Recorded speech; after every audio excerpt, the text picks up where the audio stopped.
ఏపీలో మరో ఘోర రోడ్డు ప్రమాదం చోటు చేసుకుంది. విజయవాడ హైదరాబాద్ హైవే పైన ప్రైవేటు బస్సు బీభత్సం సృష్టించింది. లారీని ఓవర్టేక్ చేసేటువంటి క్రమంలో లారీని ఢీకొట్టడంతో పెను ప్రమాదం చోటు చేసుకుంది. ఎన్టీఆర్ జిల్లాలోని నందిగామ శివారు అనాసాగరం బైపాస్ వద్ద ఈ ప్రమాదం చోటు చేసుకుంది.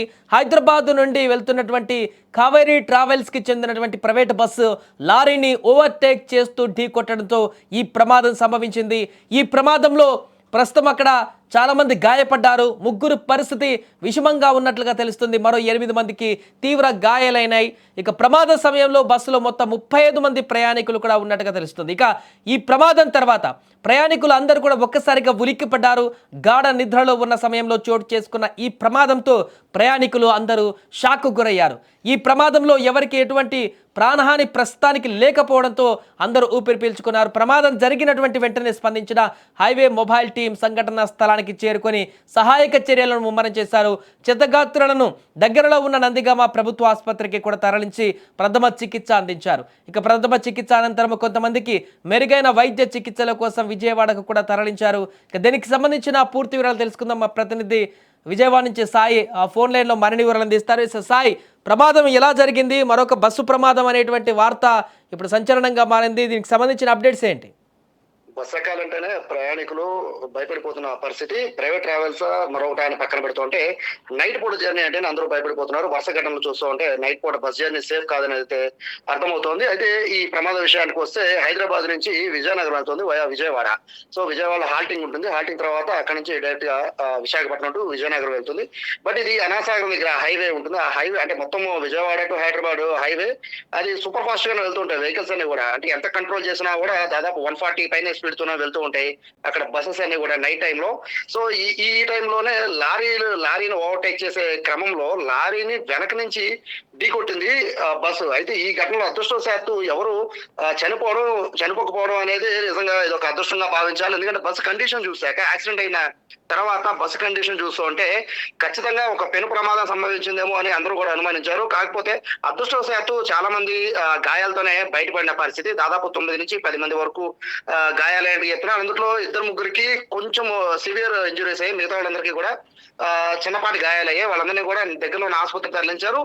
ఎక్కువ దెబ్బలు తగిన వాళ్ళందరినీ కూడా విజయవాడకి తరలించారు. ప్రస్తుతానికి అయితే బస్సు డ్రైవర్ ని అదుపులోకి తీసుకున్నారు. అలాగే లారీ డ్రైవర్ ను కూడా విచారిస్తూ ఉన్నారు. అంటే వెళ్తున్న రూట్ కరెక్ట్ గానే వెళ్తున్నారా లేదా ఓవర్టేక్ చేసుకున్నారా ఇద్దరు అనేది కూడా పోలీసులు అయితే ఎంక్వైరీ చేస్తున్నారు.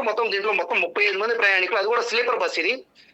సో ఖచ్చితంగా పెను ప్రమాదం తప్పిందని భావించాలి. ఇప్పుడు జరుగుతున్న ఘటనతో పోలీసు ఇది పెను ప్రమాదం తప్పింది. అయితే అంత ఓవర్టేక్ చేసి స్పీడ్ తో వెళ్లాల్సినంత అవసరం ఏముంది? ఈ మధ్య కాలంలో ప్రైవేట్ ట్రావెల్స్ కి బస్ టైమింగ్స్ అయితే పెడుతున్నారు. నిర్ణీత సమయంలోనే డ్రాపింగ్ పికపింగ్ ఉండాలని ఏ కండిషన్స్ పెడతారో ఆ కండిషన్స్ ని బేస్ చేసిన డ్రైవర్లు ఓవర్ స్పీడ్ తో వెళ్తున్నారు అనేది ఒక ఆరోపణ.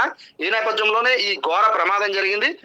దీనిలో అదృష్టం ఏంటంటే కేవలం ఎవరు చనిపోలేదు, అందరూ గాయాల పాలయ్యారు. అయితే చాలా మంది ఇప్పటికీ ప్రయాణికులతో మాట్లాడుతుంటే కూడా ఎవరు కూడా మాట్లాడలేని పరిస్థితిలో ఉన్నారు. అందరూ కూడా షాక్ లో ఉన్నారు. ఎంత ప్రమాదం జరుగుతుందని కూడా ఎవరు ఊహించలేదు. అయితే తెల్లవారుజామున రాత్రి బస్సు కండిషన్ తెలియలేదు, కానీ ఉదయం బస్సు కండిషన్ చూస్తే మాత్రం అందరూ కూడా అంటే ఆ హైవే మీద వెళ్తున్న వాళ్ళందరూ కూడా ఖచ్చితంగా పెను ప్రమాదం జరిగిందేమో అనేంత రేంజ్ లో బస్సు ఒక సైడ్ పూర్తిగా ధ్వంసం అయిపోయింది. పూర్తిగా ఒక సైడ్ మొత్తం కూడా ఆ మిర్రర్స్ అన్ని కూడా పూర్తిగా పగిలిపోయిన పరిస్థితి. సో ప్రస్తుతానికి అయితే పోలీసులు ఎంక్వైరీ చేస్తున్నారు. బస్సు డ్రైవర్ ని అలాగే బస్సు డ్రైవర్ తో పాటు అసిస్టెంట్ ఉంటారు, అతన్ని కూడా ప్రస్తుతం అయితే పోలీసులు ఎంక్వైరీ చేస్తున్నారు. ఎంత ఓవర్ స్పీడ్ తో వెళ్తున్నారు అనేది కూడా సీసీ కెమెరాల్లో కూడా చెక్ చేసిన పరిస్థితి. ఎందుకంటే నందిగామకి శివార్లోనే ఆ టోల్ గేట్ కూడా ఉంటుంది కాబట్టి ఆ టోల్ గేట్ దగ్గర అక్కడ నుంచి చూసుకుంటూ వెళ్తే 2-3 సీసీ కెమెరాలు ఉంటాయి కాబట్టి బస్సు వెళ్తున్న స్పీడ్ ను కూడా అంచనా వేస్తున్నారు. రాత్రిపూట ఓవర్ స్పీడ్ వల్ల ఇటువంటి ప్రమాదాలు జరుగుతున్నాయి కాబట్టి ఖచ్చితంగా ప్రైవేట్ ట్రావెల్ సంబంధించి కఠినంగా నిబంధనలు తీసుకొస్తే తప్ప ఇటువంటి యాక్సిడెంట్లు ఆపే అవకాశం లేదనేది కూడా ప్రయాణికులు చెప్తున్న నేపథ్యంలో అదృష్టవశాత్తు ప్రాణాపాయం అయితే లేదు. 8 మందికి అయితే గాయాలయ్యి వారికి చికిత్స అందిస్తున్నారు. Right, thank you Sai. మొత్తానికి అది బస్సు ప్రమాదానికి సంబంధించిన దృశ్యాలు కూడా మనం చూస్తున్నాం స్క్రీన్ మీద. ఎంత భయంకరంగా కనిపిస్తుందో ఈ ప్రమాదం. ఒక సైడ్ మొత్తం పూర్తిగా కట్ అయిపోయినటువంటి దృశ్యాలు కనిపిస్తున్నాయి. వెనక అటువైపు ఇటు లెఫ్ట్ సైడ్ ఉన్నటువంటి సీట్లను అన్నీ కూడా చెక్కేసినట్టుగా కనపడుతుంది. మొత్తం సగం బస్సును కనుక కోసేస్తే ఏ రకంగా అవుతుందో ఆ రకంగా హాఫ్ బస్ అంతా కూడా కట్ అయిపోయినటువంటి కనిపిస్తుంది.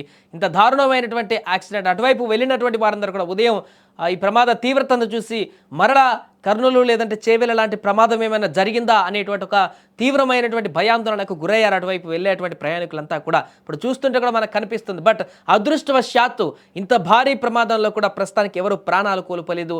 అది సంతోషకరమైనటువంటి వార్త మనం చెప్పుకోవచ్చు. కానీ ఇక్కడ ప్రమాదం మరొకసారి ఇక్కడ బస్సా లేకుంటే లారియా కానీ హైవేల వద్ద నిర్లక్ష్యపూరితమైనటువంటి డ్రైవింగ్ అనేది మరొకసారి కొట్టొచ్చినట్టుగా కనపడుతుంది. ముఖ్యంగా రాత్రి వేళ సమయంలోనే ఇలాంటి ప్రమాదాలు ఎక్కువగా కొనసాగుతున్న సందర్భం కూడా మరొకసారి రాత్రి ప్రయాణాలపైన క్వశ్చన్ మార్క్ని గుర్తు చేస్తుంది.